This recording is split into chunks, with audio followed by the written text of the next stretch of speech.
It took more than 1,000 years for Buddhism to spread from the plains of India to the Himalayan snow peaks and then on to the Tibetan plateau. But once it had taken root, Buddhist values of nonviolence, tolerance, and respect for the environment began to influence communities throughout Tibet.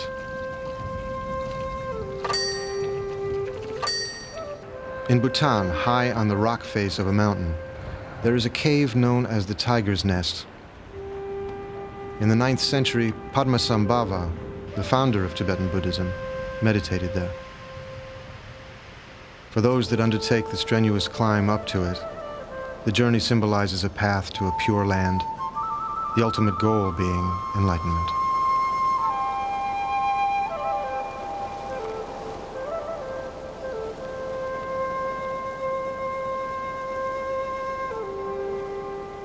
Buddhist teachings are profound ways of inner transformation. They are available to anyone possessing the courage and diligence to practice them.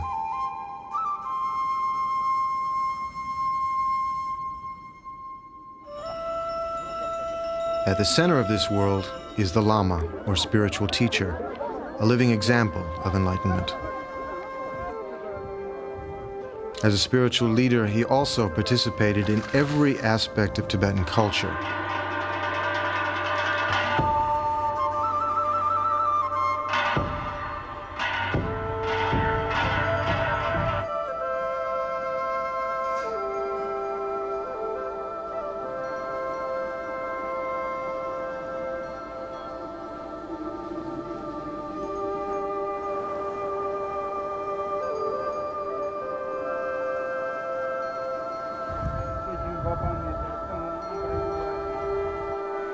The Lama was capable of inspiring and guiding others to realize the unshakable awareness of their own mind.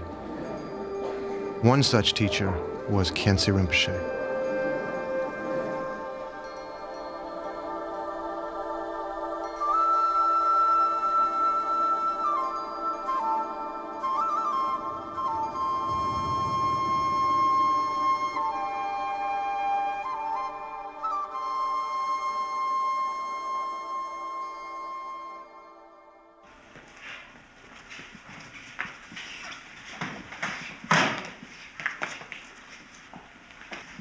The Dalai Lama was one of the many teachers who was inspired and taught by Khyentse Rinpoche.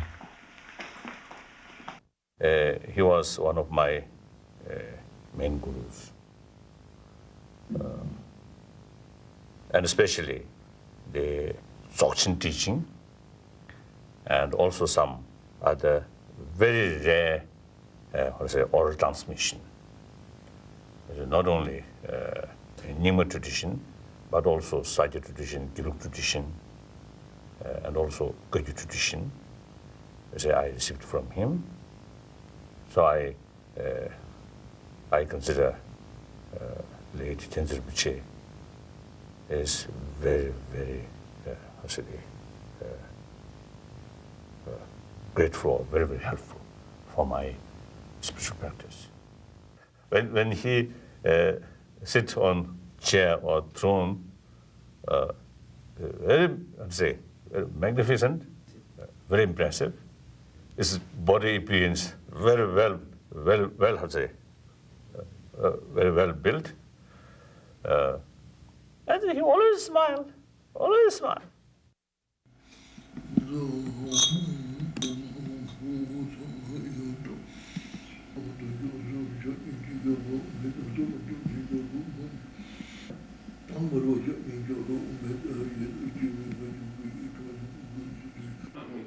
The Dalai Lama requests teachings from Khyentse Rinpoche, making a symbolic offering of precious stones as a symbol of the whole universe.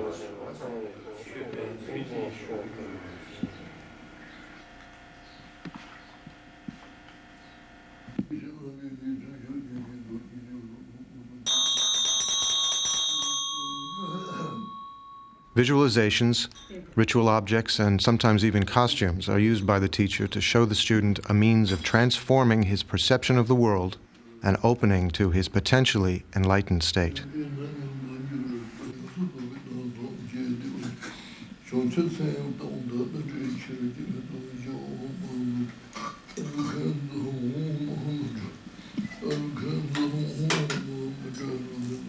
At the end of this 3-day empowerment, the roles are reversed, and as a sign of humility, Khyentse Rinpoche requests the Dalai Lama to bless him.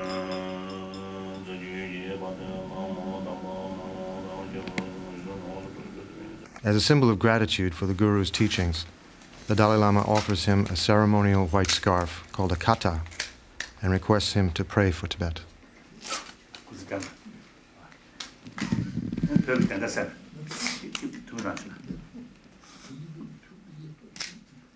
And you say, according to my own experience, of course, you say, as a result of meeting these great masters, you say, my spiritual development, for my spiritual development, a great benefit. Buddhism was born in India 2,500 years ago, when an Indian prince named Siddhartha left the wealth and comforts of his father's palace to find the meaning of life.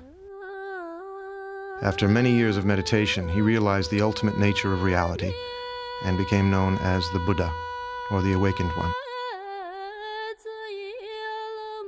Padmasambhava is revered by Tibetans as the second Buddha. He was invited by the king of Tibet to establish Buddhism in the land of snows. His extraordinary power overcame all resistance, both human and supernatural, that he encountered on his journey to bring Buddhism to Tibet.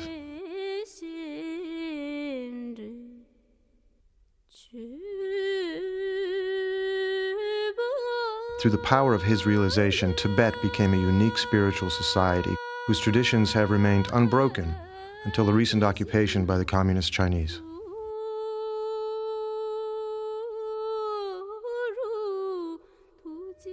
Ironically, these tragic events were the catalyst for Tibetan teachers to bring their wisdom and experience to the rest of the world.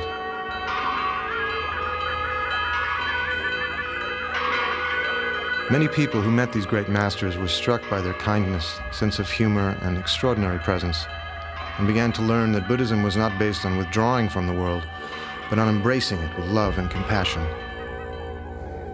That lasting happiness can only come from inner peace.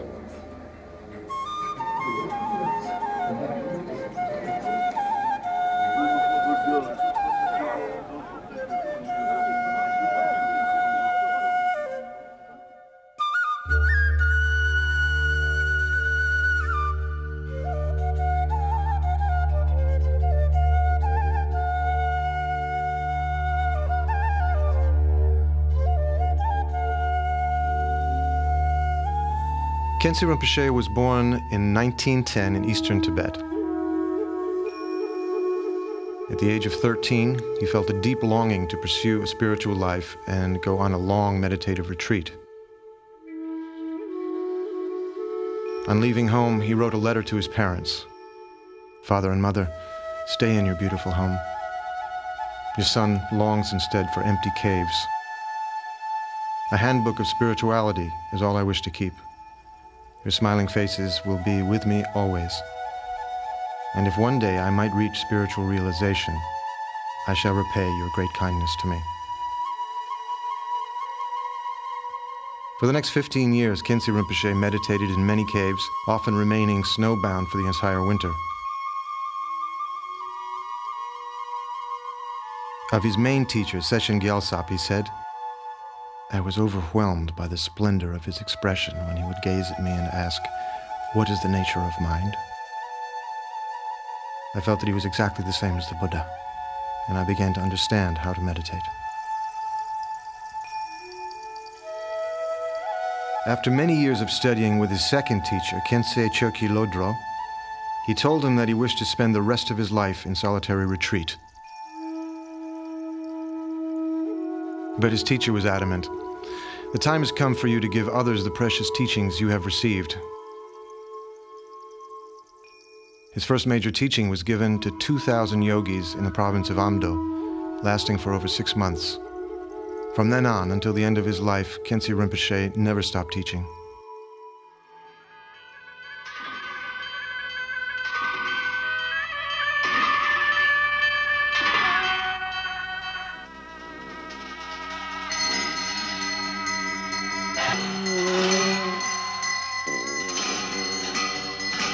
In 1949, China invaded Tibet. By the end of the 50s, the occupation was solidified. Sorrow and devastation tore through 1,000 years of peace. A human and cultural genocide soon followed. The Dalai Lama, followed by 100,000 Tibetans, escaped to India. 6,000 monasteries were destroyed. 1 million Tibetans died.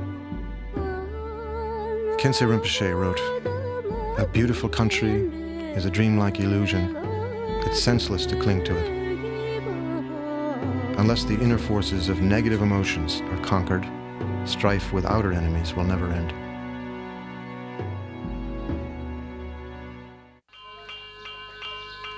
Fleeing from the invasion of his country, Khyentse Rinpoche was invited to take refuge in the kingdom of Bhutan. This mountain kingdom has remained unconquered and independent ever since Buddhism was first introduced.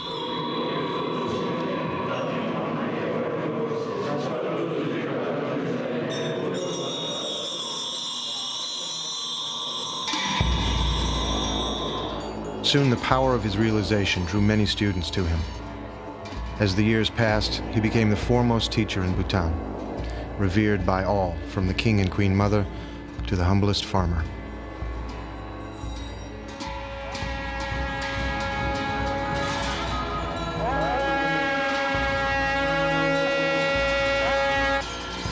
He generously gave teachings and performed ceremonies, working to preserve peace and nurture Buddhist traditions in Bhutan. Shantideva, a 7th century Buddhist master, said, "All the joy the world contains has come through wishing happiness for others. All the misery the world contains has come through wanting pleasure for oneself."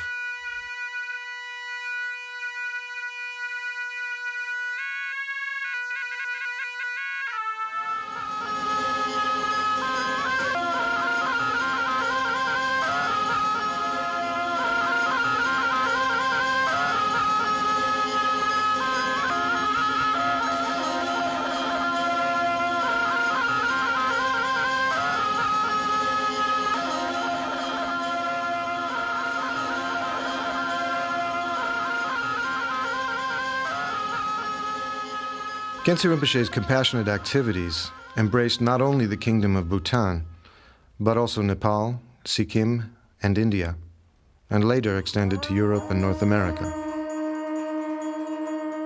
It was near the great stupa of Bodhnath in Nepal that Khyentse Rinpoche decided to build a large monastery, similar to the Session monastery that had been destroyed in Tibet. It took over 12 years to build. The site was consecrated in a ceremony attended by many young lamas. Even before the monastery was finished, it was part of the community's spiritual life.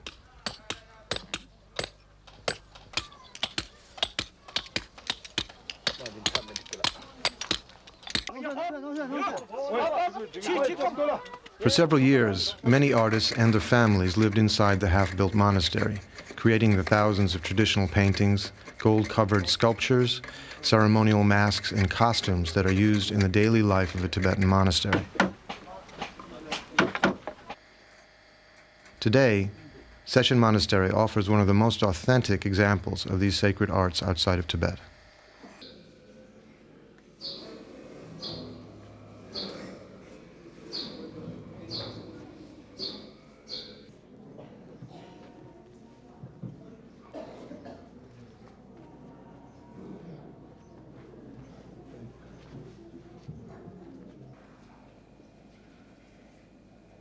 Khyentse Rinpoche's day began at 4 in the morning with meditation and prayers, which would last until 9 o'clock. Then people would arrive to receive his teachings and blessings. It seemed that he was living many lives at the same time, whether writing one of his 25 volumes of commentaries, being in retreat, teaching scriptures, building monasteries, or providing for the spiritual needs of whoever appeared before him. His life was an endless offering to others.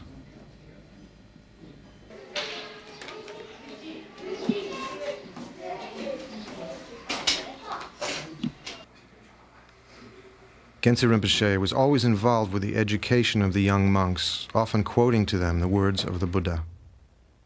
I have shown you the methods that lead to liberation, but you should know that liberation depends upon yourself.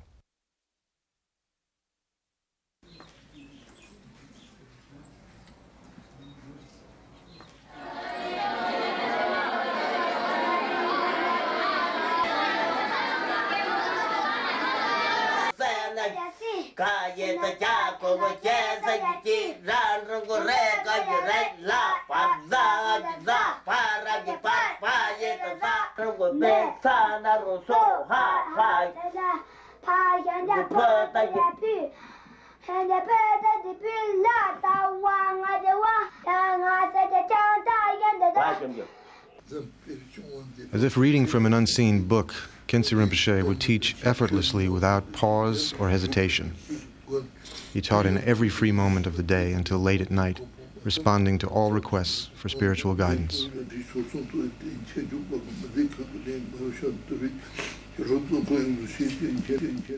Their final enlightenment, from the Buddhist viewpoint, of course, the Buddhahood is the final enlightenment.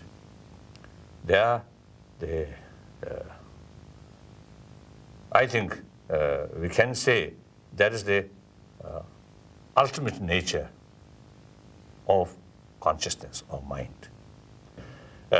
Till you reach Buddhahood, the study or practice, no end. When Buddha enlightenment, enlightenment of Buddhahood comes, then you can get complete rest. There's no need effort. Till that is a level, yes, constant effort need. For the Tibetan Buddhist, each symbolic object, gesture, or chant is an offering representing an outer projection of an inner meditation. The ultimate goal is to realize the true nature of mind.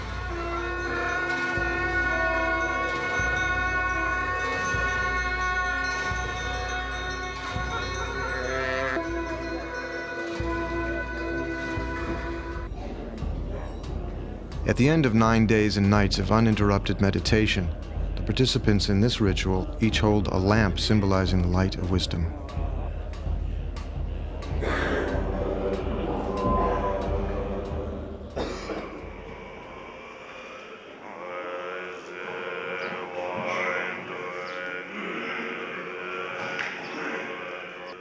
Khyentse Rinpoche's grandson and spiritual heir, Rabjam Rinpoche, leads the chant. They pray to relieve the sufferings of all beings and vow to be reborn and practice together in future lives.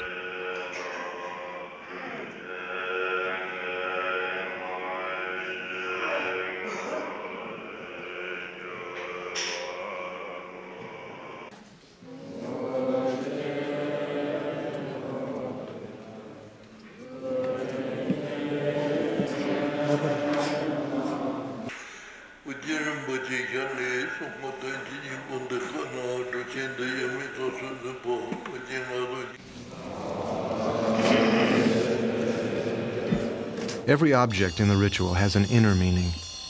This 5-petaled crown symbolizes the transformation of 5 harmful emotions: hatred, greed, ignorance, pride, and jealousy into wisdom.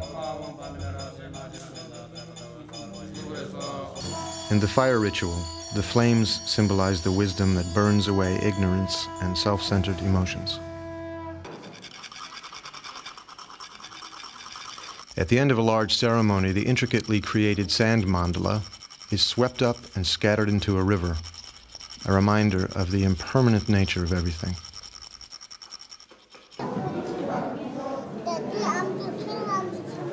In session, the sacred dances that had been forbidden in occupied Tibet were now revived.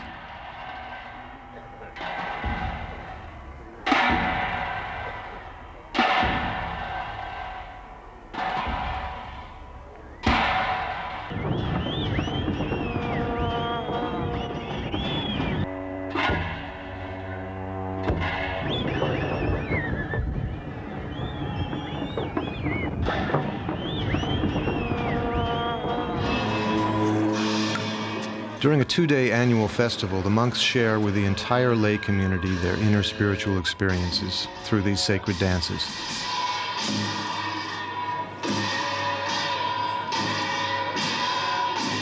These symbolic movements are said to have the power to liberate the mind from disturbing emotions.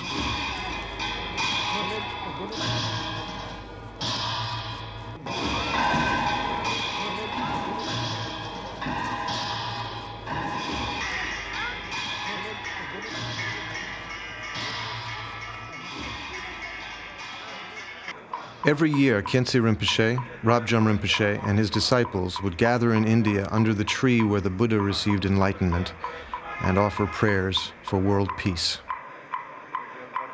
Those with compassion are kind even when angry. Those without compassion kill even as they smile.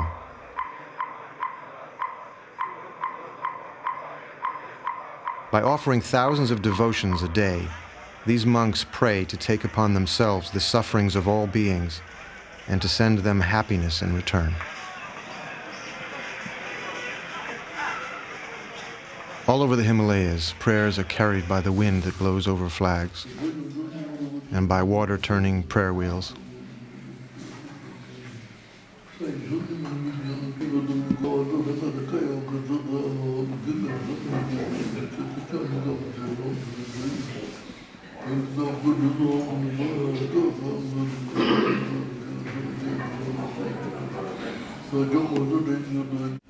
Prayers are also carved in rock. As long as space endures, and as long as beings exist, may I too remain to dispel the misery of the world.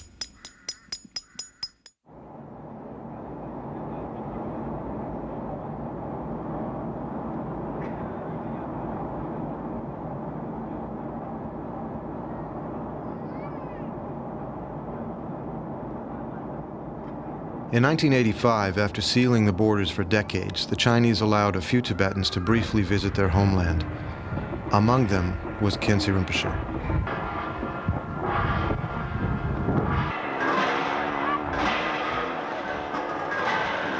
For Tibet, the return of this great master after 30 years of exile was like a bright sunrise after a long night of darkness. The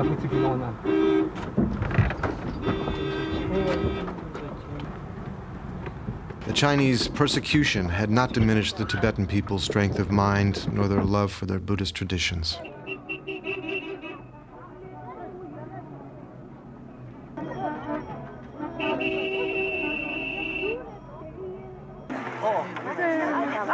The news of his arrival spread like wildfire. Crowds gathered to see his face and request his blessings. Despite his old age, Khyentse Rinpoche visited every monastery that invited him.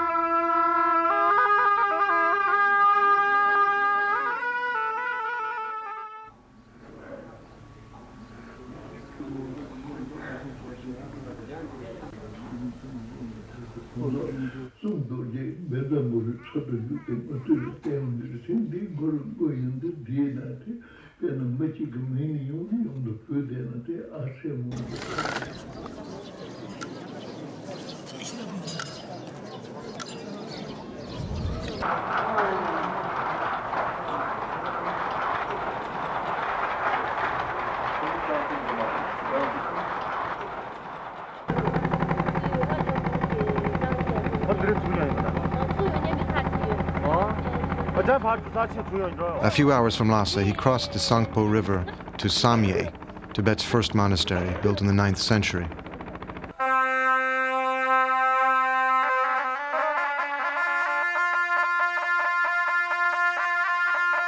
Beholding the Chinese destruction of the beloved monastery, he vowed to restore it to its former splendor.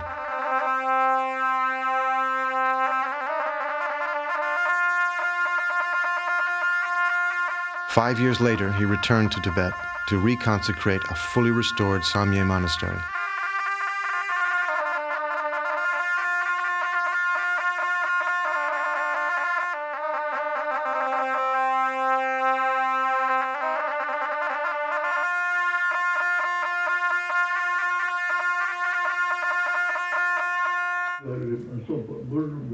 Wherever Khyentse Rinpoche went, the entire village would be waiting to see him and listen to his advice.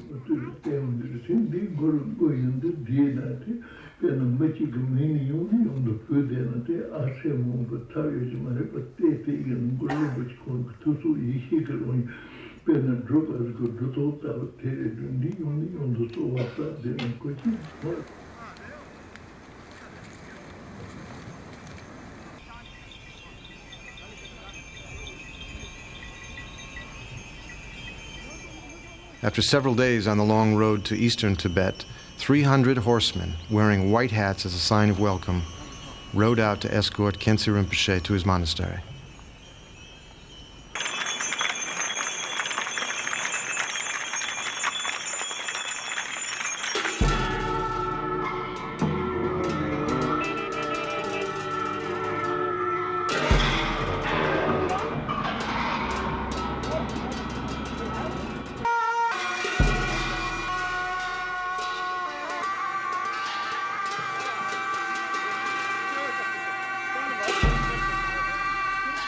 A traditional procession had formed to greet him at Derge and show him the only printing press in Tibet that was not destroyed during the Chinese Cultural Revolution.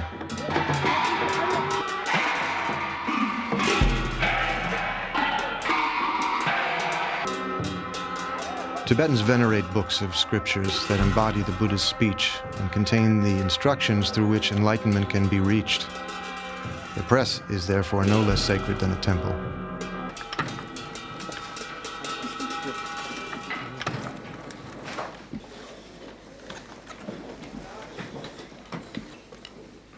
The 200,000 hand-carved wood blocks of scriptures stored at the press are once again being used to print copies of the texts.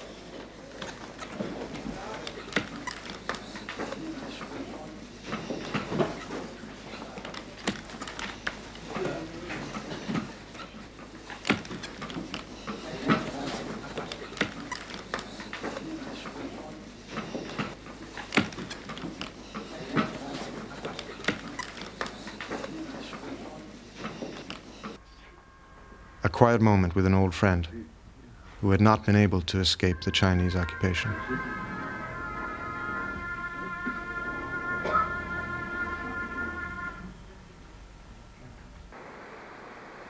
Special celebrations welcome the great master. It is here at Session that Khyentse Rinpoche met his own teacher and received his first essential instructions.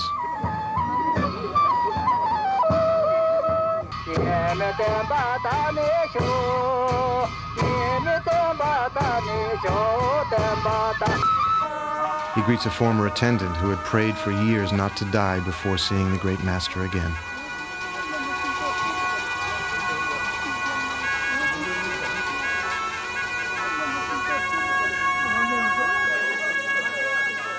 The years of horrendous suffering have not diminished the Tibetan people's capacity for joy.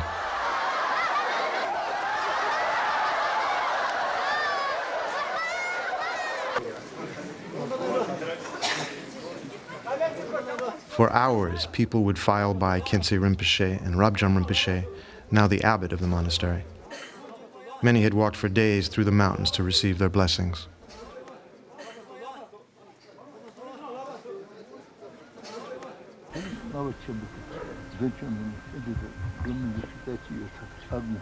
Precious relics and other sacred objects hidden from the Chinese at great risk are brought out for the first time.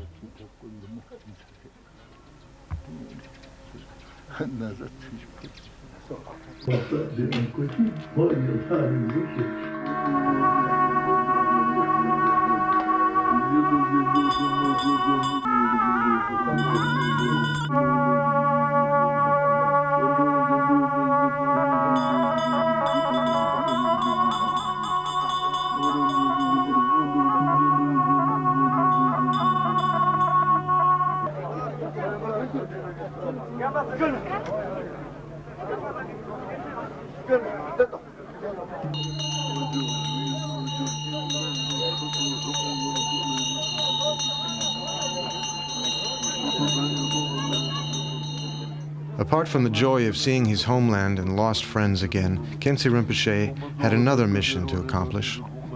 It was to give teachings and initiations to other lamas and students, all of whom had been denied their spiritual heritage for so many years.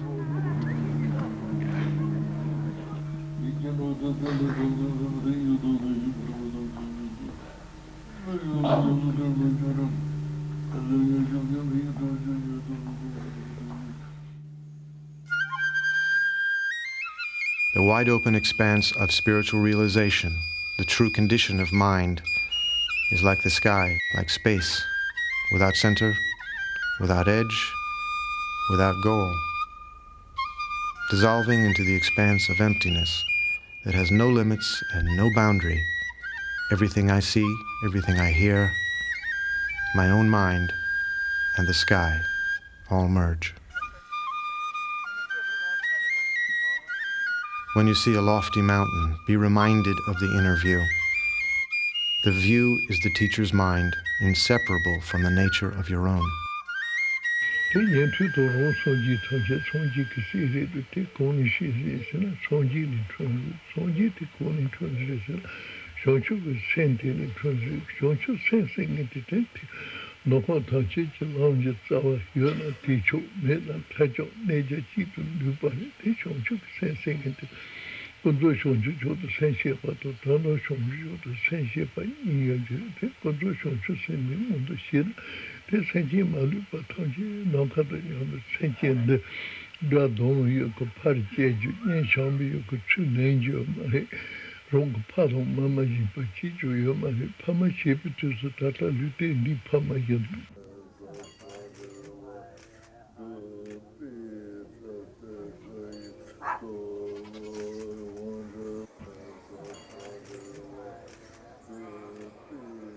Khyentse Rinpoche had numerous visions of spiritual treasures.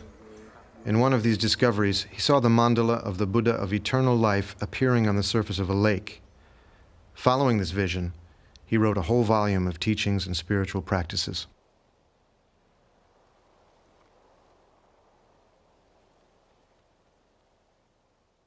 From the Buddhist viewpoint, the real blessing must come from within. So we are our own master. So even Buddha himself, made very clear. He should consider as a teacher, not a real protector. The real protector is Dharma. It's like medicine. Only medicine can cure your illness, not by doctor. Doctor prescribed the medicine and give you advice, what should do, what should avoid, what should do. Then if you follow the doctor's advice and take the medicine regularly, then illness will disappear.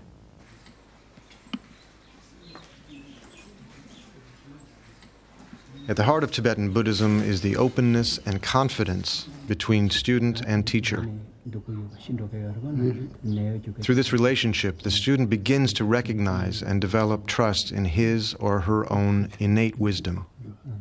Even a few words or a gesture from Khyentse Rinpoche could open the door to a whole succession of spiritual insights.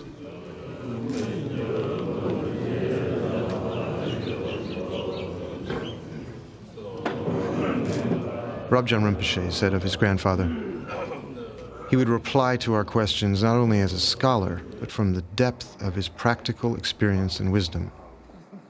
His main concern was to help others. To be in his presence was to experience a living example of what lies at the end of the spiritual path.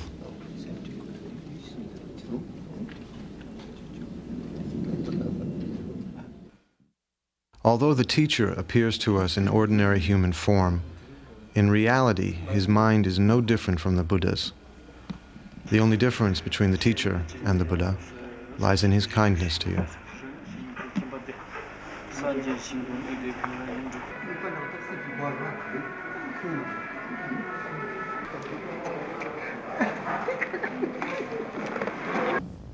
The spiritual relation is not only one lifetime, but up to Buddhahood.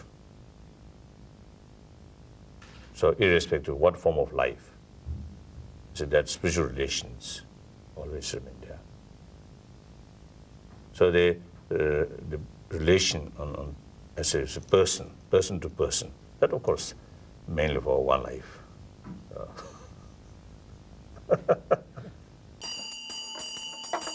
Rabjam Rinpoche is the incarnation of one of Khyentse Rinpoche's own teachers, so their spiritual relationship continues from life to life.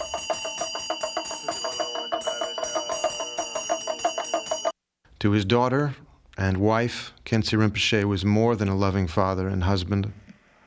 His love and compassion was the same for all beings. As he wrote, "Spending your time with true spiritual friends will fill you with love for all beings and help you to see how negative attachments and hatred are. Being with such friends and following their example will naturally imbue you with their good qualities, just as all the birds flying around a golden mountain are bathed in its golden radiance."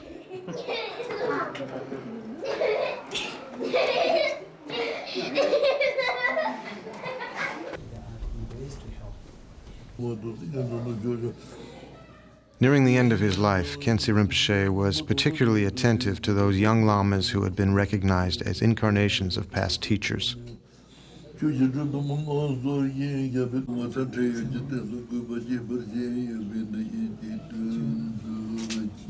Now, each one will pass on the living lineage to yet another generation, like a flame spreading from one candle to many others.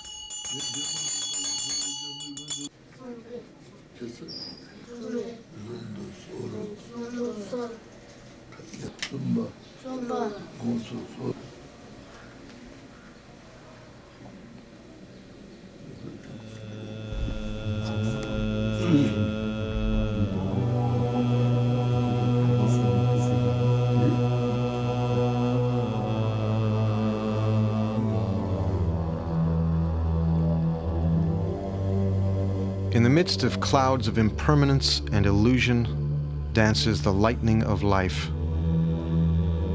Can you say you won't die tomorrow? Practice the Dharma.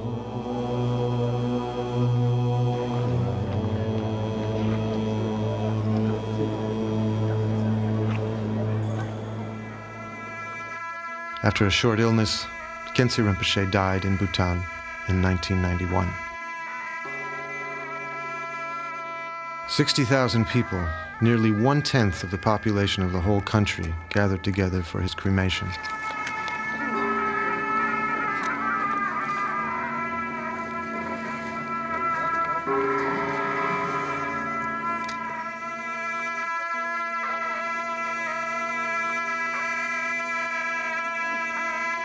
The royal family, 100 teachers, and countless students from all over the world gathered on all sides of the cremation stupa to meditate and offer prayers.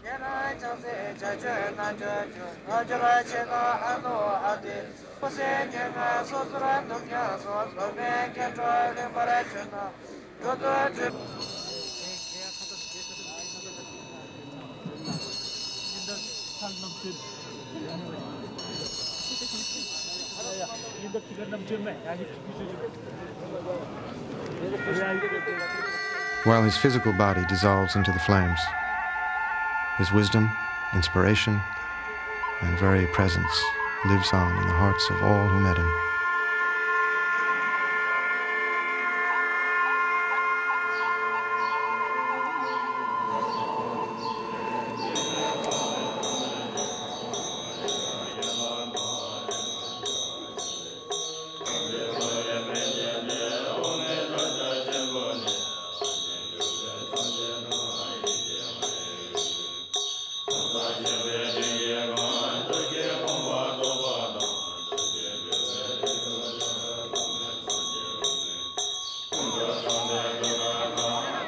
Once a week, for 7 weeks, 100,000 butter lamps were offered at the Great Stupa in Nepal in his memory.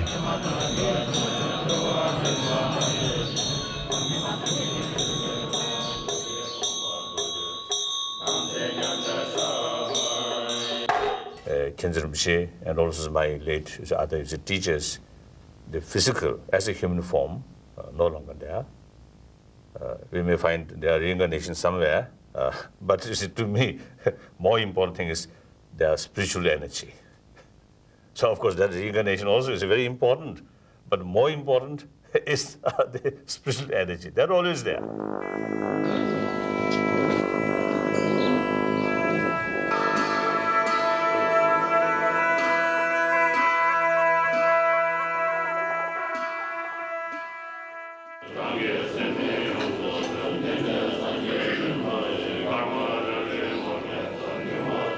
Khyentse Rinpoche's close friend and disciple, Trulshik Rinpoche, answered the prayers of the Dalai Lama and other teachers that an incarnation might swiftly appear by having dreams and visions clearly indicating where the young boy was to be found.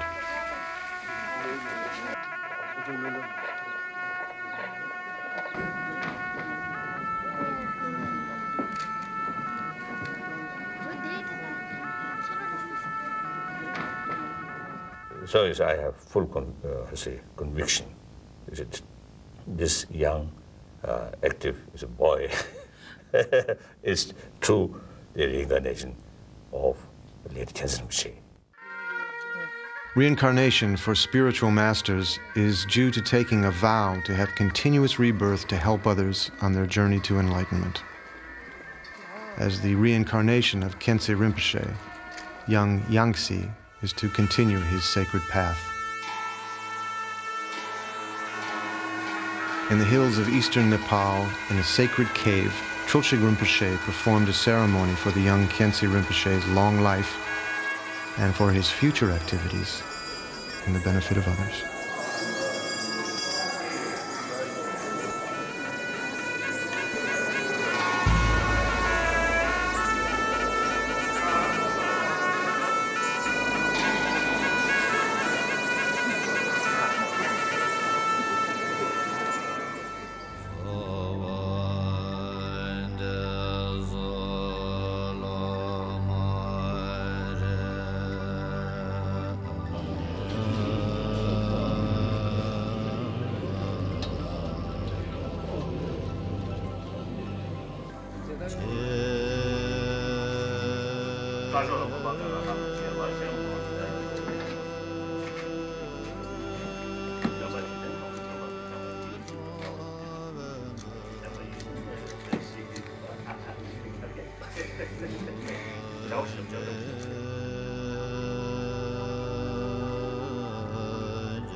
We must implement this teaching in daily life so that we will be a good disciple of good Lama.